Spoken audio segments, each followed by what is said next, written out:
Hello, I'm George Romero, and you're watching the Abernathy Project.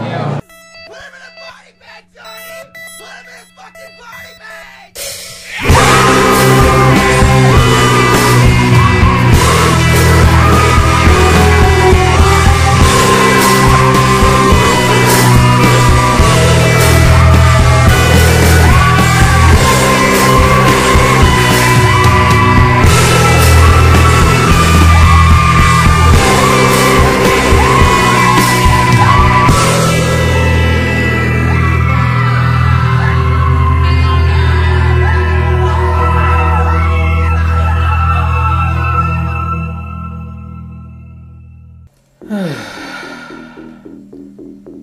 I'm back.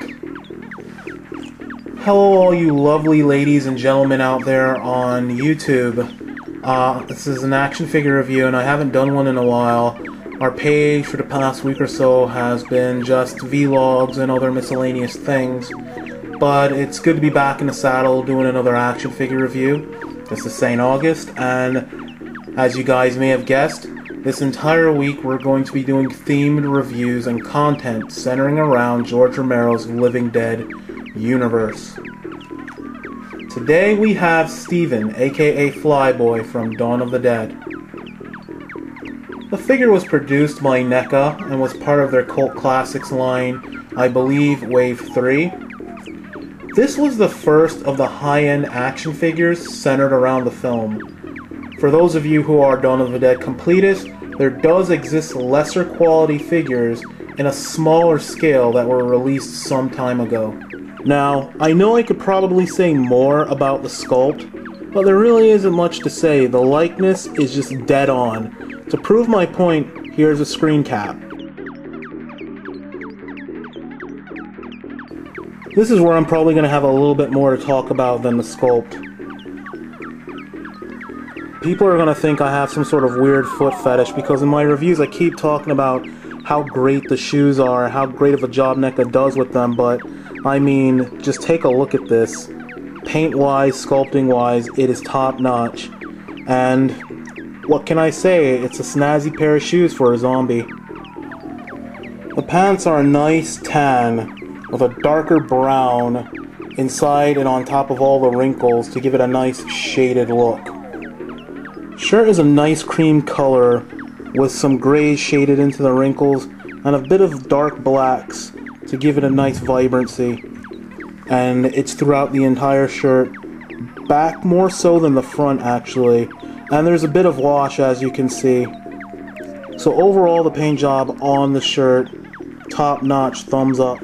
Now on to the aspect of the figure that I would love to talk about in more depthly when it comes to paint, and that is the hue of the skin and the blood. For those of you who are familiar with Dawn of the Dead, you know that the blood color in the film is this sort of Krylon Technicolor type A, sort of ragu, bright red blood color. It doesn't look like crimson, and it doesn't look realistic, but that's a staple of the film itself. It stands out. And as you can see throughout this entire figure, the blood has a very, very high vibrancy. It's not dark, it's not crimson, there's no black shaded, and it's just bright and it's red. Now, anyone that's seen Dawn of the Dead numerous occasions know that all the zombies pretty much share this sort of grayish blue, sort of greenish hue to their skin.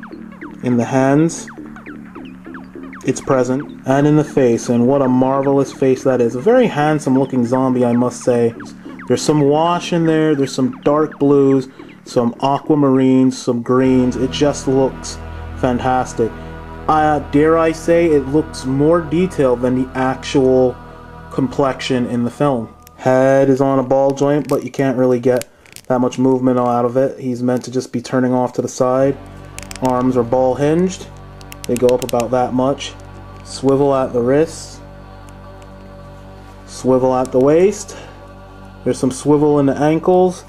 And that is pretty much it in terms of articulation. He comes with a revolver in which he holds very clumsily, pretty much paying homage to the end of the film. And he has a nice little maul base. Here's a half devoured carcass. More of that ragu sauce some money, and some ice cream and some candy. So overall, pretty nice accessories. What can I say? It's an amazing piece that I think every fan of Dawn of the Dead would be proud to have in their collection. And chances are, most of you already do. This has been an action figure review, and stay tuned as we celebrate the upcoming theatrical release of George A. Romero's Survival of the Dead. This is St. August, and you guys have been great.